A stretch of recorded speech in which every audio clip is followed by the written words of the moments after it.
This video is sponsored by Big Boy Gaming. Follow the link in the description below for all of your card gaming needs. What's going on, guys, and welcome back to the Edison Club. I'm your host, Mike, and today I'm going to be showcasing you my third place pure Lightsworn list that I used this past weekend at the BBG Cash Tournament in North Carolina. So before we get started on the deck profile, as always, please make sure that you like, share, comment, and subscribe. It really just motivates me to keep going, getting better at the game, as well as content creation. Also, if you enjoy the kind of content that I make, head on down to the description and follow the links I have posted there below and check out the other creators that I have. Odds are you'll enjoy their content as well. So let's go ahead and jump into this deck profile. This thing here, we're going to go over the main deck first, talk about the monster cards, why I played what I played. So the one-ofs are pretty self-explanatory. They're the same one-ofs that we basically play in every list, and it's one Lumina, one Garoth, one Aaron, and one Arcus. Arcus really overperforms for me every time, and I'm considering siding a second Arcus in the future. Comes in handy in decks like when you play against decks like Frogs, Frog Monarch, Machina, because you can use this guy with Honest and they can't fortress any of your guys. So this guy really comes up. He's really, really good. I'm a big fan of Arcus. For the two-ofs, we have two Lila and we have two Jane, and I always used to play double Jane in all of my pure Lightsworn lists because I do like how Jane, it's probably the best one to summon when you don't have protection for anything, because it's 1800, it's pretty close to the same stat line as basically every normal in the format that's not like Alias and Sirocco. But going second, this card can actually kill those cards, which is really good. Mills 2, and the effect to gain the 300 doesn't activate, so it plays through like Light Mirror and War Chariot and like Herald of Orange Light and stuff like that. So that's really relevant. And I searched for a long time how I would make the room to play double Jane, and double Lila was just fine. You know, I don't think you really need three. But I was trying to find the space to play the second one, and I actually ended up, and this is where I lose a lot of people, I ended up cutting one Raikou. And a lot of times people think that I'm crazy for only playing two. A lot of people yesterday thought this was really weird. And I've played so many games with this deck lately, and just I've really played a lot lately, and I've been playing the deck for like 2 years now. And Edison format has this problem where when you go second and your opponent like T-set or just set a face-down monster, 9 times out of 10, that card's going to be Raikou. So it really isn't great to have to go second and then set a Raikou into their Raikou. So effectively, when you go second and you draw a Raikou, or you already have a Raikou in your hand, or God help you if you draw a second Raikou, you're kind of playing with a 4-card hand at that point, and I really just got so tired of that happening. It makes losing die rolls even worse, because not only do you not want to have to set this face down, but now you're not going to get the mills. So they're going to get the mills, they're going to get the pop, and you're going to get nothing but one name in your graveyard, where I would much rather summon something like a Jane or a Lila or whatever and just not attack and just get the mills to get the engine going, because this deck is all about getting the ball rolling early, because eventually it'll just start to snowball, you know, into your whole deck turning on. And this was always the weakest link. Now there is the same theory of playing two Raikou as you see in some of the decks that don't play things like Heavy Storm, because if they never see the third Raikou, they'll assume that you have another Raikou in your hand. So it's kind of the same thing with Nobleman of Crossout. If they ever knock your Raikou and it's set, you banish one from deck, they assume you have the other one in your hand. So it kind of leads up to some mind games. And this list also still plays double Avarice. So if it's one of those matches where this card's really good, you can still get multiple uses out of Raikou, even with just playing two. And for me yesterday, this overperformed it too. I felt like I saw it when I needed it. I didn't see too many of them.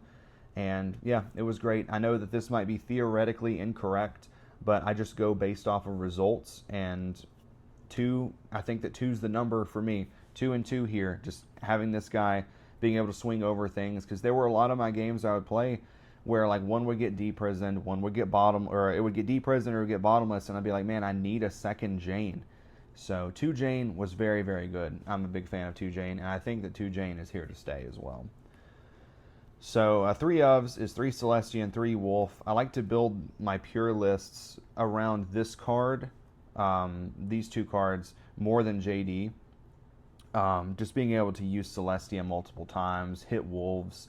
A lot of times, like, even if you just randomly hit one wolf on, like, your first turn off of, like, one of your normal summons, it can really just push you very far ahead. And Celestia is always, like, your super monarch, and most of the time when this card resolves, you're in a good spot, unless you hit 4 spells, which happened to me yesterday, unfortunately. And then 2 JD, which needs no explanation. Same thing with 2 Honests. For the non-engine monsters, I played Tragodia, Gores, Plague, Trooper, and Necrogardener. Not a lot to really say here, just your 5 non-engine cards. You got some hand traps. Necrogardener is crazy. Plague Spreader definitely isn't the best to draw at times, but it's a necessary card you have to play. So, yeah, nothing bad to say about any of those cards. They're very, very good. I wasn't a believer in Tragodia and Lightsworn for a long time, but lately Tragodia has been very, very good for me as well. Spell cards: Foolish Burial, Charge, Heavy, Brain Control, Cold Wave, and Book. Played a lot of one-of spells this time. I did end up playing Brain Control this time, and I actually can't believe I had cut this card from my list. This card is crazy. A lot of people say that Brain Control doesn't have strong conversions in Lightsworn. And a lot of decks now do play Lightsworn engines. Like if they flip a Raikou and hit a card, you can Brain Con, take their Raikou tribute for Celestia. You take Lila's, hit a back row tribute for Celestia. And sometimes just using Brain Con to just move something out of the way. Like summon JD, then Brain Control, take the AZ. So you're not having to like just nuke your JD. Or like nuke the AZ and then your JD gets nuked. The card was actually so crazy. I won so many games just because of Brain Control.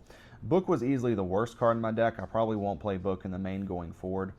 I think maybe if you did play 3 Raikous on top of playing stuff like Hamster, it gets better, but it's just not really good into those decks. So I kind of was a little hypocritical here at playing stuff like Raikou to make my go second to set monsters. Not quite as bad with only playing the 2, but then play Book, which does nothing into set monsters at all. So this deck is 41 cards. This can be swapped out for something else, or you could just cut it entirely. Cold Wave is good. Cold Wave's really, really strong. It's actually insane. You'll see later in this list I play Gold Sark as well. But it does stink when you draw this card off of Avarice. And since you're playing more green cards in this list, like Avarice and Brain Control, than you basically have ever played in Lightsworn before, there's an argument to just making this Giant Grenade, just having another sweeper that you can draw off of Avarice and go for game. I played my friend Mayberry round 1. He ended up beating me. He was my only loss the whole day. And I Avariced back and picked up JD Cold Wave while he had Oppression. I was like, man, if that was heavy or if that was like True Nade, like I would have won the match, which would have been crazy. So there's a thought to making Cold Wave Giant Grenade. 2 Gold Sark and 2 Pot of Avarice. I played 3 Avarice at Indy. It was a little cloggy. And sometimes not having like targeted JD recursion kind of hurt. So I found that these ratios worked out really, really good. You have Gold Sark to be able to find your win conditions, and if you do mill your win conditions early, you have Avarice. You can like put them back in your deck, Gold Sark for them later, which was really nice. So I think this was the proper ratio. I was a big fan of that. And then 3 Solar Recharge. Traps, only played 3. It was Mirror Force, Trap Dust Shoot, and Threatening Roar. Shout out to my friend Sasha Egger for finally convincing me to play Trap Dust Shoot in Lightsworn. I'd never really played this card in Lightsworn before in the past. And this card it's so crazy. Like, in my opinion, like when you're building an Edison deck, like the first 3 cards you should put in your deck are probably just these 3. Just like start with these 3 because they're just all so crazy. When they resolve, it's insane. 1 Threatening Roar over, I think I played 3 at YCS Indy. It can be very bricky to draw in multiples. And I think 1 was just right for me. It's kind of the same thing. Like, if they see like these early, they think that you're playing like a lot of chainable traps, so Mirror Force can come in and really get some cheeky wins off of Mirror Force at times. So that's the main deck. It's 41 cards. And we'll go over the extra deck here really quickly. It's pure Lightsworn, so it's not super important, but there are a couple changes in here. I do play Ancient Fairy. It's a wall, but you can also use this guy to like special a wolf from your hand, like Tribute for Celestia and stuff, which is kind of cool. Brio, Flamvell, Tempest Magician, Stardust, Goyo, Android, Armory Arm, Cataster, Black Rose, Colossal, Mistworm, and then we also have 2 more cards somewhere else. Hold on, let's see, it's probably still in here. Oh, okay. Mistworm. I played Dark End Dragon just for brain control and like Plague Spreader. You can take like Arm Wings or Caius's. This guy didn't ever come up yesterday, unfortunately. Chimera Tech did come up. And then XX Saber Gothams, which came up twice against Machina Control, oddly enough. you just bring Con Fortress, Summon Plague, and make this guy. So I've always felt like Lightsworn can kind of struggle in that matchup because Fortress is so strong. You basically have to take the neg to be able to get over it. So just having a way to just get rid of it, get it off the field is really, really nice with Gothams. And he's a big beater, so big fan of Gothams there.